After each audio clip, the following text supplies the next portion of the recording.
Hi everyone, here we are together again. Welcome back to our home libraries.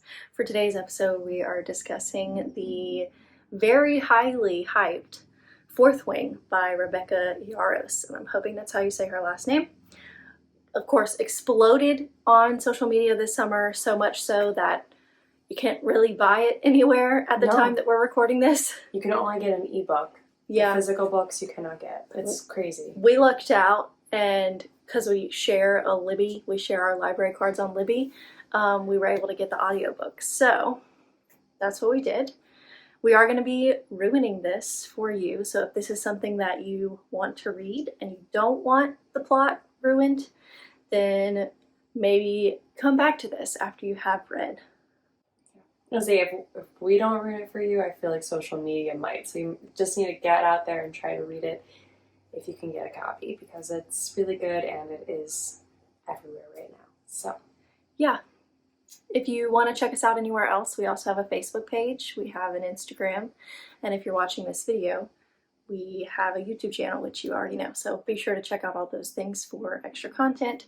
All of those are our home libraries, plural, because we're two people. So before I get into the summary though, the reason why I feel like this book is so hyped right now is a little bit coming off of Sarah J. Maas. And we read all of the books in A Court of Thorns and Roses series, and they're going to be on the podcast at various times. There's already been some published. So in that fantasy realm, which is what this book is, so I feel like people are just coming off that high from Sarah J. Maas and they need more of it. And this book, I think, delivered. But I'm literally wearing the shirt right now, and then for the world, Karey bound me a book. This is a fan fiction book, but A Court of Mist and Fury, Rhysand's point of view, and Karey put this together. She bound this. She gave me a bookmark. It is the most beautiful thing ever. So I just had to hype her up for a second because this is the most thoughtful gift I've gotten in a So. Yeah. If you're watching us on YouTube, I will link some of the videos that I watched to figure out how to do this, because I probably watched like a full 2 days worth of tutorials to figure out how to do it in a way that was not going to upset me. You know, like I'm a perfectionist a little bit, so it's just the most beautiful thing. I wanted to make sure I did it the right way instead of just sloppily putting it together and then hating myself after because it doesn't look good. Well, it looks incredible. Absolutely incredible. Well, I'm glad. So now we're going to pivot, though, back to Fourth Wing, which I mentioned is fantasy. There's dragons. There definitely is some romance. So if that's something that you look for in a book, as we all know I do, this book has it. So to get into the summary for Fourth Wing, we follow our protagonist, Violet. She's a 20-year-old female who lives in the land of Navarre. So this is this mythical land that we are learning of in this book. Violet has planned her whole life to join the scribe faction? I think they call it a quadrant. A quadrant. So books and history and learning and following the footsteps of her father, who has since passed. But this is what she's been working towards all her 20 years. Unfortunately, her mother, who is ruthless and kind of scary, and a lot of people fear her, she's a General Sorengale for the army for Navarre, has decided that, nope, Violet cannot enter the scribe quadrant. She has to go become a dragon rider.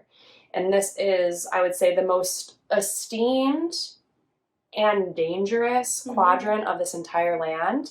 So the whole point is you have to go through rigorous activities and exercises and this thing called I wrote it down so I wouldn't forget. Are you talking about the gauntlet? Not the gauntlet, the thing before it. Oh, the parapet. The parapet. Yeah, the parapet. So there's all these dangerous things to even get to where the rider's quadrant is, but you have to overcome all of that to then hopefully bond with a dragon and ride a dragon. And Violet, again, has been trying to become a scribe her entire life, but also has, like, her bones and her ligaments and joints don't really work like normal people. So she has some disadvantages that you might see preventing you from physically being able to become a dragon rider. So everyone in her life is very concerned about this. Her sister, her best friend, Dane. And she doesn't have a choice because her mom is forcing her into this.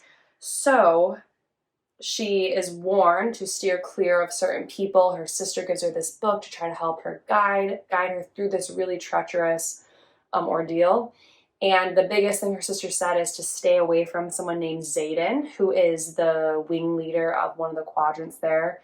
And of course, their paths cross, and everyone is trying to kill everyone because it's just kind of the way of life in the Riders quadrant. So the question is, can Violet make it through and ride a dragon and succeed in this new life that she didn't necessarily see for herself?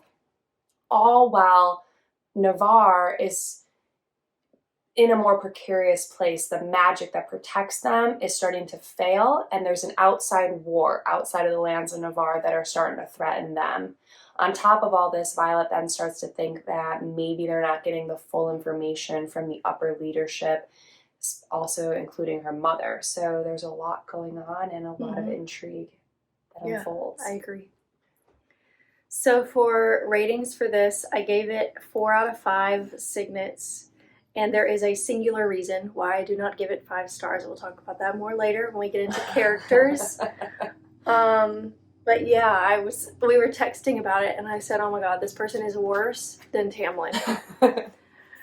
So if that gives you any idea how terrible this character is, we'll talk about that in a second. What did you decide to rate it? I gave it a 5 out of 5 dragons. I really liked it. There was, a couple things, the same character that Karey had issues with, I did as well, but I feel like that was part of what Violet had to deal with and overcome. So to me, it didn't detract from what I would rate it. And I'm very, very excited for the next book that's coming out. Yeah, I'm hoping that the next book has, because of the way the first one ends, I'm hoping the next book has less of that character. Right. And much more of the characters we like at the forefront. Absolutely. Yeah, yes. For sure. So the questions that we are discussing in this episode come from Libromaniacs.com. I've talked about this before. It's really hard to find discussion questions for fantasy books that are pretty new. And this came out, was it February or March or something? So I kind of found some more general fantasy questions, general book discussion questions, and of course I'll link the source for all of these questions in the description. But if you're like me, you were probably like, Fourth Wing, what does that even mean? So we can start by discussing what the significance of the title is for the story. Yeah, so the first thing that we realize is that they kind of break up into different squadrons, so military jargon. This is a military world that we're very focused on, and so Violet gets placed into Fourth Wing. That is the group of people that she's training with, and of course Zayden is kind of the leader of that section. So now she's right in the path of someone that does not like her because her mother was responsible for his father's death. His father was part of a rebellion that we keep hearing about, and it was a failed rebellion, and they killed anyone that was on the rebellion side. The adults, anyway. The adults, yes, but the children now bear this mark from it, and it's something that they carry with them. So Zayden already really doesn't like Violet and has made it clear that he wants to kill her. Yeah. So in terms of characters, I think we can agree on who our least favorite character is. Yeah. Right? Oh, wait, hang on. I had one more thing to say. What? I started thinking that Fourth Wing maybe had to do with the number of wings on the dragons. Well, I thought dragons only had 2 wings. But she has 2 dragons. Oh, that's She true. gets 4 wings. That would be a fun thing. It's kind of silly, but yeah. I was just another thought I had. I don't think it was directly the reason why it was called Fourth Wing, but it just made me think, so this is something really rare that happened, that's never happened before. 2 dragons pick Violet, so she has 4 wings. We can talk more about the whole plot, how the story went, all of that, but least favorite character has to be Dane Atos. Oh my god, he was terrible. The worst character. Terrible. And so Dane is presented as Violet's best friend growing up. His dad worked really closely with Violet's mom, so a lot of times when they move together. They're kind of close in age. Dane's a little bit older, so they would always be together. And Violet definitely had this these romantic feelings towards him, and it had never really been reciprocated. But she's thinking, hey, maybe now that we're, in this Riders quadrant together, that this might become something. Yeah. Turns out Dane is so annoying. Oh my god, he's terrible. He was constantly trying to remind her that she has limitations. Like, he knows her limitations better than she does. And trying to find her escapes to leave. Yeah, this. Constantly trying to get her out. He was even when we can just sneak you to the scribe quadrant, or she'd get injured, and he would be like, no, don't heal her. This is our chance to get her into the scribe quadrant. And we're like, what? And I want to say, because I feel like this is important, so Violet's older sister Mira came back, and she tried really hard to get the mom to reconsider before Violet went. Yeah. Because she knew that Violet wanted to be a scribe. This is before anything. So she tried really hard, and what she tried did not work. So then she did what I think, as a sister, an older sister, is the next best thing. She tried to provide Violet with anything she could to make her succeed. Yeah. That is someone having your back. Dane did none of those things. Everything he did was to try to, change her mind or get her out of it or find a way for her to escape, and he was just so annoying. Yeah, and we also find out near the end, each of the Riders has a power, and they call it a signet in this book, and that power is channeled through their dragon. We find out that Dane's power is that he can see recent memories when he touches a person's face. Okay, the issue with this is, at one point, Violet is assaulted in her sleep by 7 people. 6 of them were not paired with dragons. There were no dragons that picked them, and one of them was a squad leader. So that's kind of a big deal. And instead of asking her permission to see that memory, he just reaches for her and is like, give me the memory. And we're all like, excuse me? It was it was a very intense thing about consent that was not sexual. And I actually really liked how it was written, because it's still, that would have been such a violation to view her memories. Mm-hmm. And there was things that Violet had to keep close to the vest and wasn't letting people know. And if he touched her, he would have saw other things. Mm-hmm. And this was definitely getting to the point where she was starting to not quite trust Dane. Everything Dane did was to try to be exactly to the letter of, the law. Yeah. So much so that, such a stickler for the rules. Yeah, and as much as, I enjoy rules and structure, sometimes you do need to deviate, and it was so fixated to the point of detriment that Mm-hmm. he caused harm by sticking to things so regimentedly, and then couldn't believe that a person that he was close with would have committed that type of crime against Violet. Yeah, to the point where he would force her to reveal memory. That's just, we don't like Dane at all. No. And then I have started listening to it for the second time, because we still have a couple days left on our loan from the library. And I've noticed other times, because when he tells her about his power, he says that he has to touch a person's temples. But at the end we find out he just has to touch your face, anywhere on your face is good. And I've noticed places where he will act all soft and sensitive and touch her cheek and then just step back, Mm-hmm. really abruptly. Yeah. So reading it the second time, I noticed places where he's accessing her memories without her permission. Yeah, and now this is even making me question, they do at one point, share a kiss, and I don't even think that was genuine. No. He wanted to, I think his entire thing was manipulation. Yeah. Because as soon as Violet bonded with Tairn, and Tairn, her dragon, is the mate for Sigale, who is Xaden's dragon. Yeah, so now he has an in to try to see everything that Xaden is doing. Because they are constantly together now, Violet and Xaden. Mm-hmm. So we talked about our least favorite character, and we can honestly talk about it forever because it's I so really annoying. could. It was Do you terrible. have a favorite character? I think my favorite character was Liam, which is really sad because, spoiler alert, he died at the end, and I don't know, this character was assigned by Xaden to basically be Violet's bodyguard, because Violet, she got attacked. she was still learning hand-to-hand combat. He just, I guess, didn't trust her to protect herself, so he assigned someone to her. Xaden did, yeah. And I don't know, like they eventually become friends, and He's just like a good guy. Yeah, Violet starts affectionately calling him her shadow, which I thought was cute. But yeah, and you even see there was like a moment where he had to go somewhere that was really uncomfortable for him because all the upper leaders were there, and they really, really dislike all the kids of the people that rebelled. Like they're still holding on to this, and no one else that is a child from the rebellion came. Only he came. Liam came.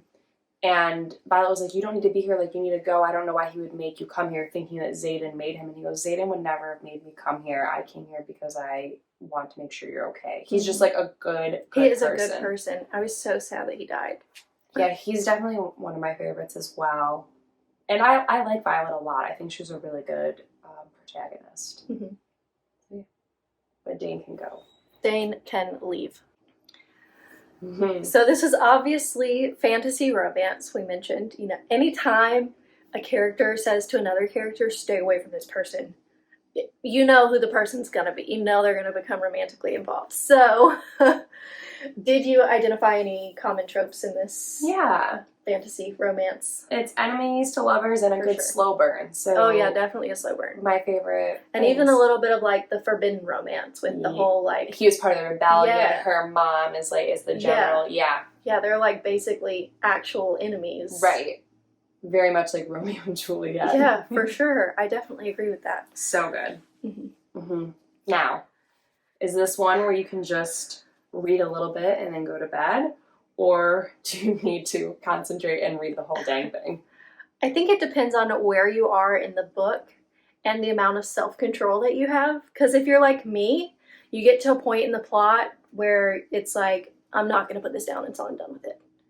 But I also think that like concentrated reading time makes me think that you have to consciously decide to read it.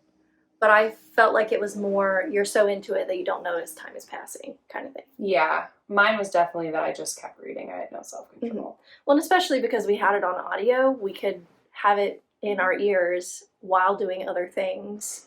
So it's like, I've listened to this book all day, you know? Same.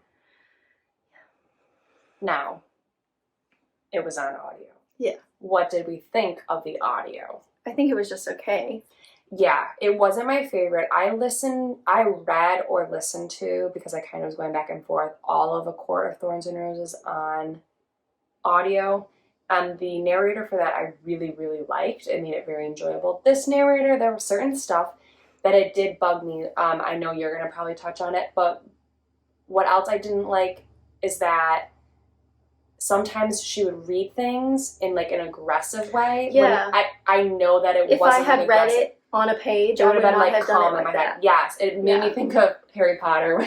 Harry, did you put her name in the ballot? Oh, with Dumbledore.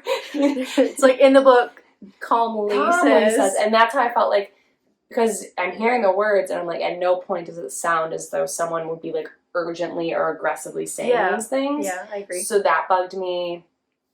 And her reading like the romantic scenes was not. She would, I don't know.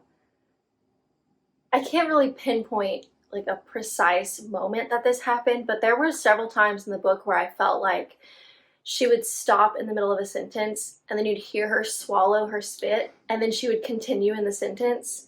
I'm over here like, could she have just not like paused her recording to swallow or like edited out the swallowing or done it at the end of that's just sentence. Weird. I don't want to hear a person swallow their spit on audio. This is not ASMR.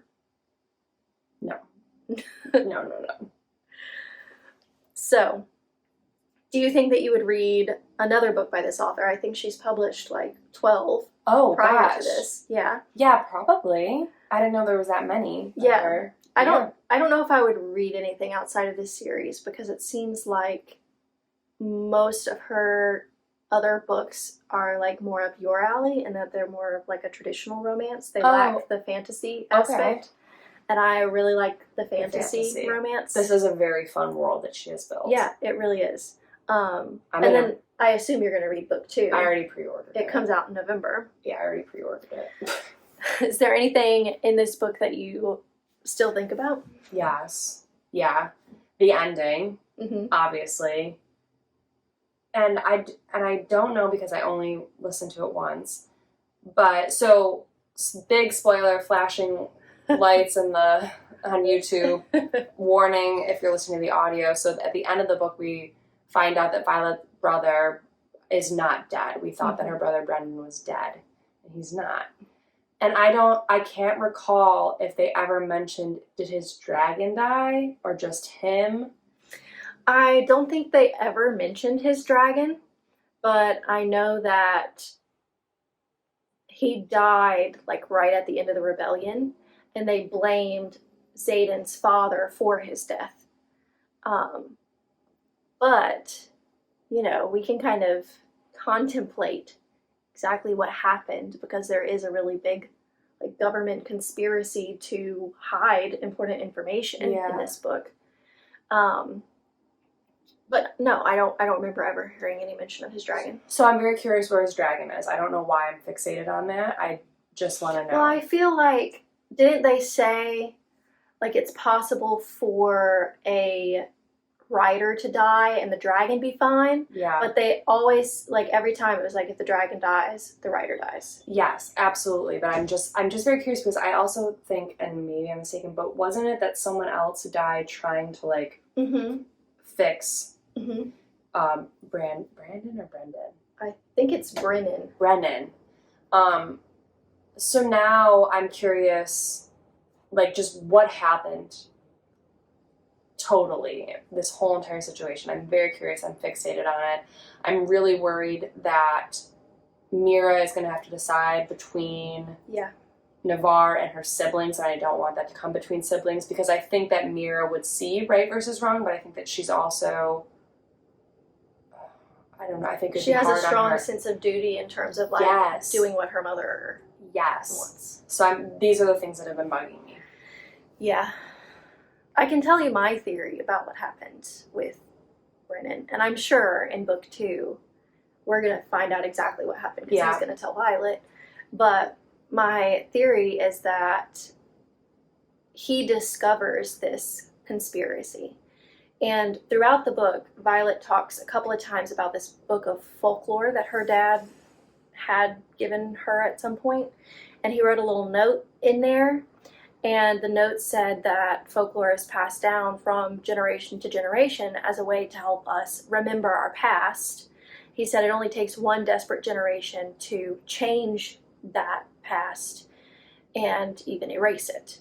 So kind of like a warning that the folklore in this book is not just folklore. Like there are aspects of it that are real. And those aspects are Venin, who I guess are people at one point, and they like channel too much magic from the earth, and like it starts to poison their bodies or something. And they can make wyverns, which if you didn't know, the difference between wyverns, and dragons is that dragons have 4 legs and 2 wings, and wyverns have 2 legs and 2 wings that act like 4 legs. So that's the difference, but if you care. Anyway, we get towards the end. And to kind of summarize, I was talking about my theory about Brendan and totally got off topic. It kind of was going to be. Yeah, my theory is that he discovered this conspiracy either because he happened upon a battle where there were Venin and wyverns involved, just like Violet. Yes. Or that, you know, someone told him and he decided to believe that they were telling the truth. And the rebellion, I think, was actually trying to fight for people outside the border. That's 100% what I think the rebellion was about. It was not about like rebelling against the government. It was that the government wanted to protect everything inside the border and did not want to protect people outside the border. But ultimately, and this is what we're seeing, is that the border is no longer safe. It's the wards are coming down and that evil can come in. And so I completely agree that I think that's what happened, that it wasn't a rebellion against, like, I don't want to be part of this government. It's saying, no, our government, our people we need to go out and help because this evil can't be contained. It will get in here. Yeah, exactly. But the powers that be in this government, and I guess General Sorrengail herself, did not want people to know that her son had joined the rebellion. and therefore decided that saying that he was dead was a better option. I can see that too. That's my theory. And that might be now what I was saying, that I was worried about where Mira would fall in that. I think that if she realizes that her mother lied to her about her brother being dead, that might tip her to I agree. side with her siblings. I think that if people knew about what was happening outside the border, more writers would join this rebellion. I think that everyone, because they're all for like protecting civilians, like right, that's the whole purpose. And the Venin and the Wyverns are just like, they're essentially like an abomination. They're abusing magic, and it like corrupts them, and they're super, super powerful.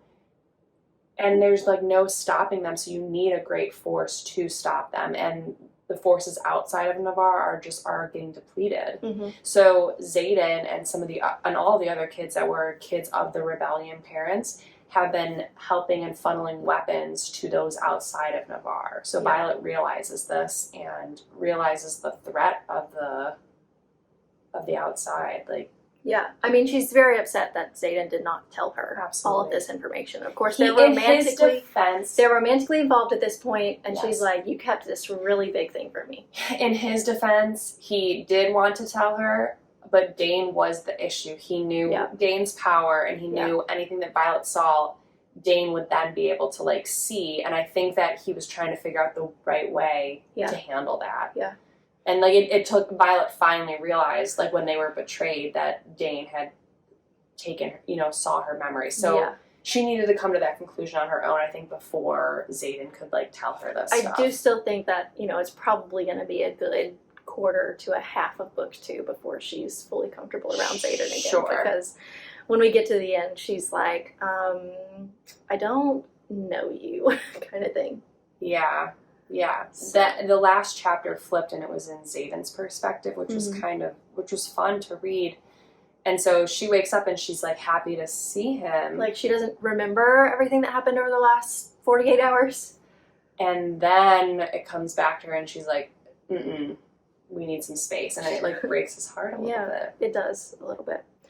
But we end the book in Xaden's, I guess, hometown. It's called Arisha. I hope I'm saying it right. And everybody thinks that Arisha was burned, that it's nothing but cinders, but he's been slowly building it back up to what it was. And this is where we see Brennan again, and basically ends by Brennan saying, "Welcome to the rebellion." Oh, yeah, it was such a good last line. And it's a pretty big cliffhanger to end book 1. We're lucky that the next book is coming out in November and not like a year from now. I was just coming out right now. I always hate when I read a book and it ends on a cliffhanger, and I'm like, oh my god, I have to wait a year?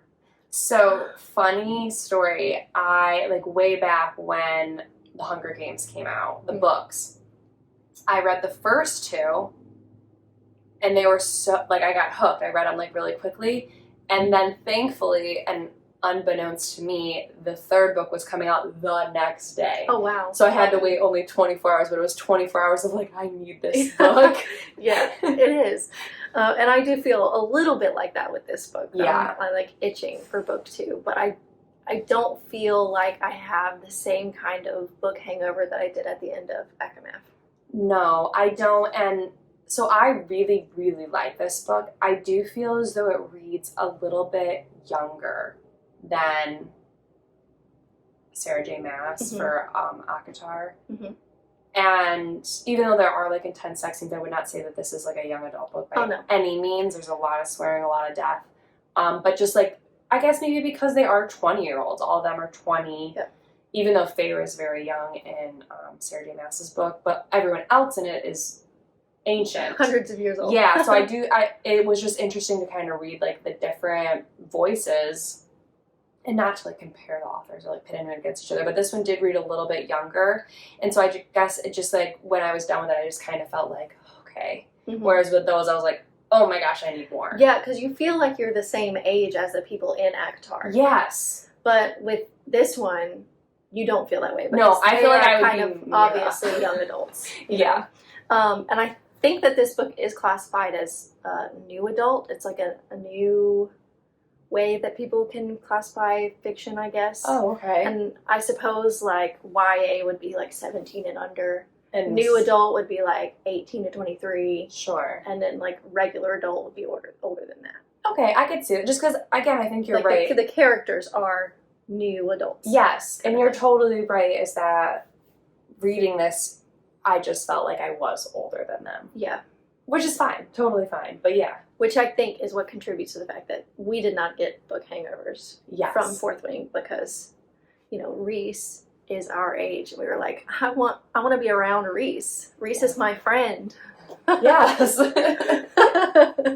Anyway, I guess we should end today with the question that everyone is asking. Is this book worth the hype? Yeah. Yeah, I agree. It is. It's so worth it. And I feel really excited for the author that the production company or the publishing company couldn't keep up with the demand. Yeah. I just feel like it's freaking epic. It's so epic. That makes me so happy. This is the second book now in under a year's time that you and I have physically almost not been able to get. The other one being Jeanette McCurdy's I'm glad my mom died memoir. Yeah. And that one, as we all, well, if anyone listens, I got a bootleg version where the publisher forgot to put page numbers. Yeah. So hopefully the physical books are coming out sooner, because when I put my order in for it, it said 1 to 2 months. Yeah. So. Well, the guy at Barnes & Noble, I have a hold at Barnes & Noble for 2. So whenever they get it, okay. If it happens before you get yours from Amazon, because then you could just cancel your Amazon order. But who knows when that's going to come in. And he said that if you're going to read book 2, you should definitely pre-order it. Otherwise, you're not going to get it. I did pre-order it. And I'm very excited for this author as well, knowing that she has published plenty of books in the past. I've never heard of this author before Fourth Wing, and this one really exploded for her, and I'm sure that her bank account is very happy. It makes me happy when authors are successful. Yes. It is hard to write and create something. It is. We're trying. We took a really long hiatus. We did. We're going to get back to it. We're trying to write a spooky story, a little short story. But yeah, we haven't worked on it all. It's just the words, trying to get them out of your head. It's very hard. It is.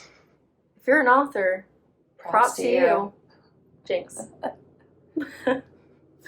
Okay, so tell everybody what we're going to read next. Next is going to be Malibu Rising by Taylor Jenkins Reid, who's also an author who's really blown up. Her other book, Daisy Jones and the Six, is now a series on, I think, Amazon Prime, and it's apparently done phenomenal. People are obsessed with it. I think even more than the book. Sorry, Taylor Jenkins Reid. But yeah, so we're going to read Malibu Rising. I think it should be a fun one. Yeah, I think the first one that she had that really blew up on social media was The Seven Husbands of Evelyn Hugo. I saw a lot about that on Instagram. I don't do the TikTok thing. I'm too old for TikTok.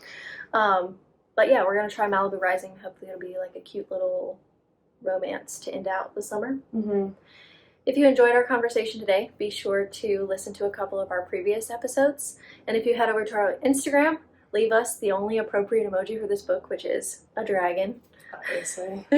Let us know if there's anything you really want us to read or discuss or review, and we'll get to it. Really appreciate you guys listening, and we'll speak to you next time.